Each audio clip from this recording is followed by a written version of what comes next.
Hello, my name is Gildart Jackson. I'm an actor and an audiobook narrator. And as we're all stuck in our homes, I thought it would be good to offer a little something as a gift. I very much enjoy this, and I was hoping that you would too. It's a very old world, simple form of entertainment, and it is simply being read to in front of the fire. So while we're isolating, I am going to read a chapter a day of Great Expectations by Charles Dickens. It's a wonderful book. It has 59 chapters, and so I'm hoping that we will read for 59 days, but we'll be out and about before the 59th chapter. However, I will read until the end of the book, and it is my hope that it will provide a little solace to those who are lonely and some gentle entertainment in troubling times. So, welcome to Fireside Reading, a fireside reading of Great Expectations by Charles Dickens.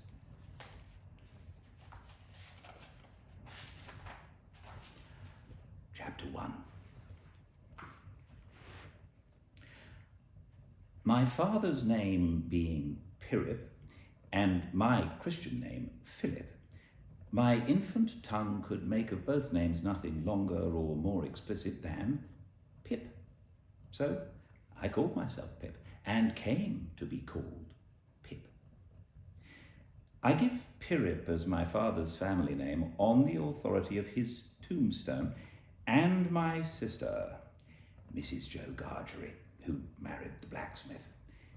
As I never saw my father or my mother, and never saw any likeness of either of them, for their days were long before the days of photographs, my first fancies regarding what they were like were unreasonably derived from their tombstones.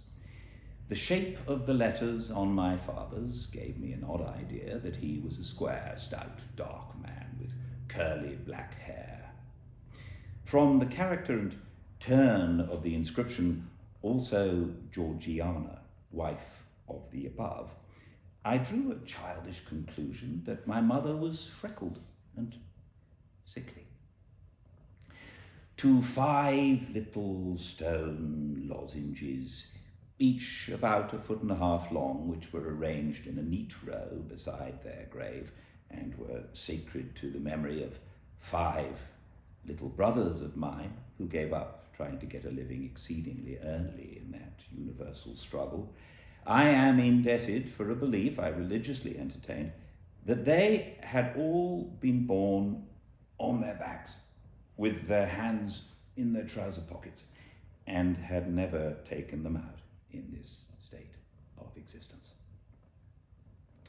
Ours was the marsh country, down by the river, within, as the river wound, 20 miles of the sea.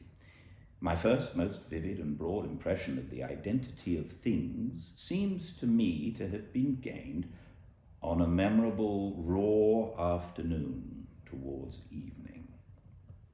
At such a time I found out for certain that this bleak place, overgrown with nettles, was the churchyard, and that Philip Pirrip, late of this parish, and also Georgiana, wife of the above, were dead and buried, and that Alexander, Bartholomew, Abraham, Tobias, and Roger, infant children of the aforesaid, were also dead and buried, and that the dark, flat wilderness beyond the churchyard, intersected with dikes and mounds and gates, with scattered cattle feeding on it, was the marshes, and that the low leaden line beyond was the river, and that the distant savage lair from which the wind was rushing was the sea, and that the small bundle of shivers, growing afraid of it all and beginning to cry, was Pip.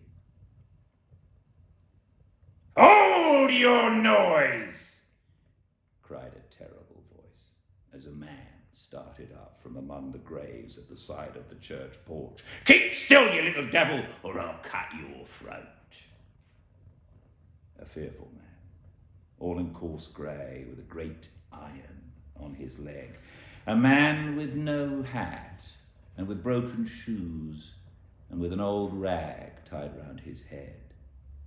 A man who had been soaked in water and smothered in mud, and lamed by stones, and cut by flints, and stung by nettles, and torn by briars, who limped and shivered and glared and growled, and whose teeth chattered in his head as he seized me by the chin. "Oh, don't cut my throat, sir," I pleaded in terror. "Pray don't do it, sir." "Tell us your name," said the man. "Quick!" "Pip, sir." "Once more," said the man, staring at me. "Give it mouth." "Pip, Pip, sir." "Show us where you live," said the man. "Point out the place." I pointed to where our village lay on the flat inshore among the alder trees and pollards, a mile or more from the church. The man, after looking at me for a moment, turned me upside down and emptied my pockets. There was nothing in them but a piece of bread. When the church came to itself, for he was so sudden and strong that he made it go head over heels before me, and I saw the steeple under my feet.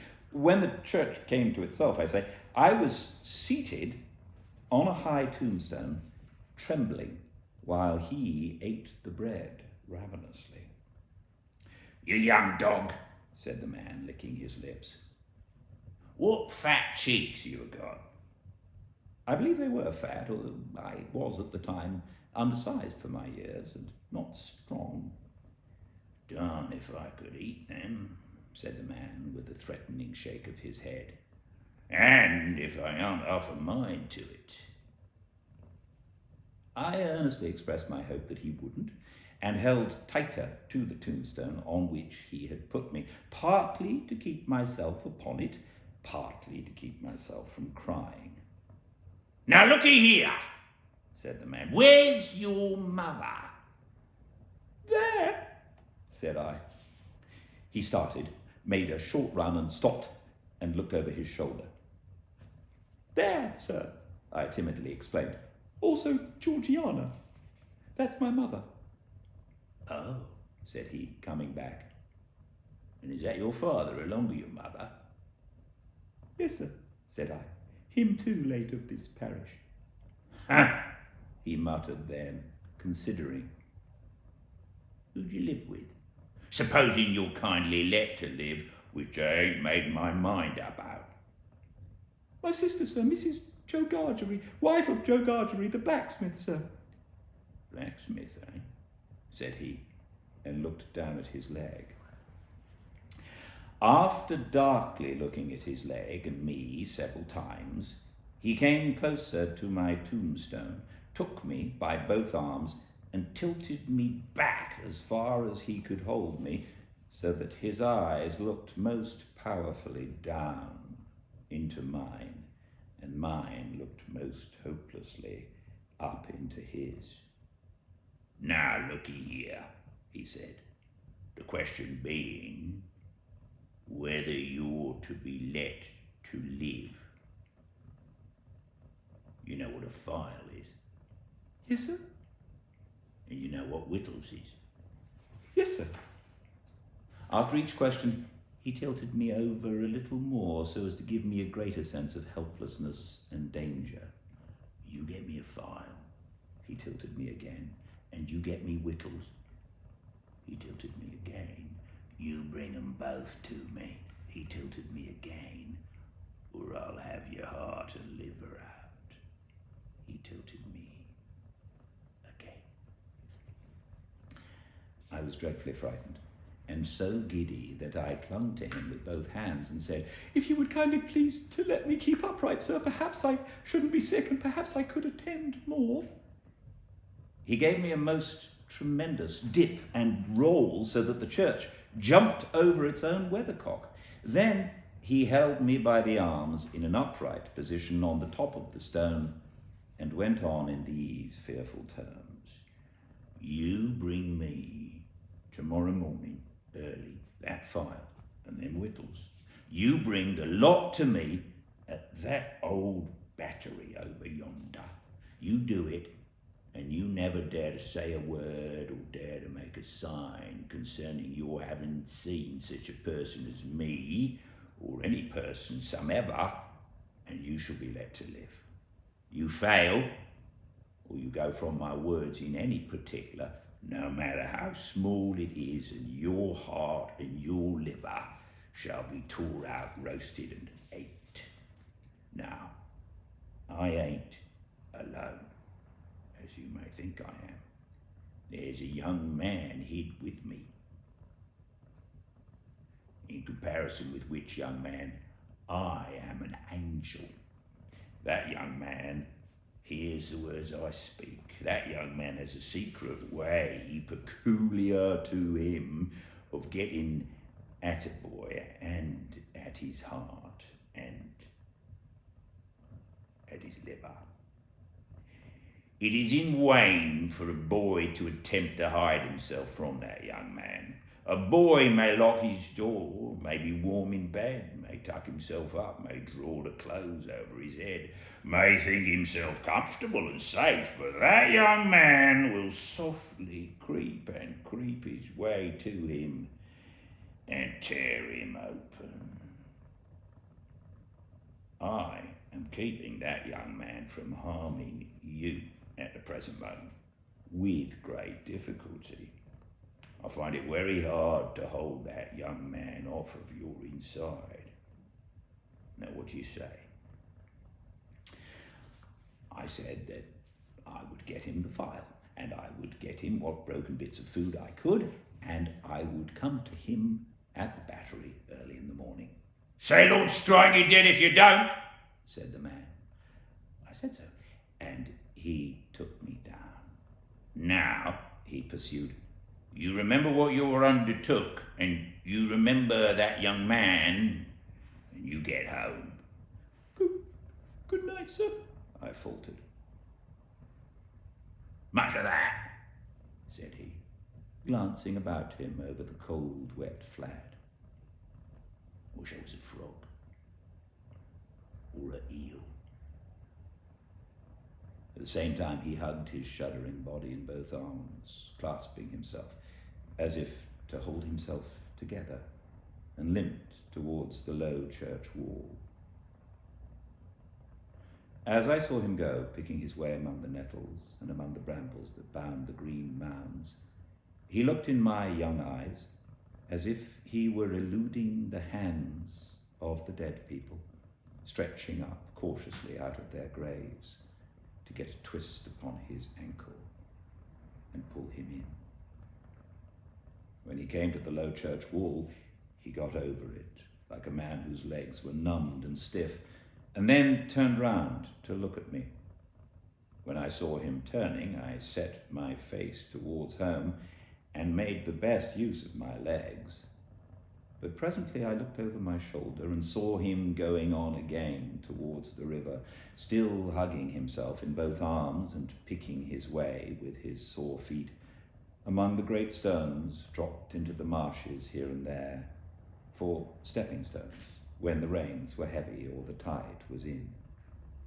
The marshes were just a long, black, horizontal line then, as I stopped to look after him, and the river was just another horizontal line, not nearly so broad nor yet so black, and the sky was just a row of long, angry red lines and dense black lines intermixed. On the edge of the river I could faintly make out the only two black things in all the prospect that seemed to be standing upright. One of these was the beacon by which the sailors steered, like an unhooped cask upon a pole, an ugly thing when you were near it. The other, a gibbet, with some chains hanging to it, which had once held a pirate. The man was limping towards this latter as if he were the pirate come to life and come down and going back to hook himself up again. It gave me a terrible turn when I thought so. and as I saw the cattle lifting their heads to gaze after him, I wondered whether they thought so too. I looked all round for the horrible young man and could see no signs of him. But now I was frightened again and ran home without stopping. Thank you for joining me. That was chapter 1 of Great Expectations. I hope that this helps. I will be reading chapter 2 tomorrow. I hope to see you here for the next installment of Fireside Reading. Please stay well.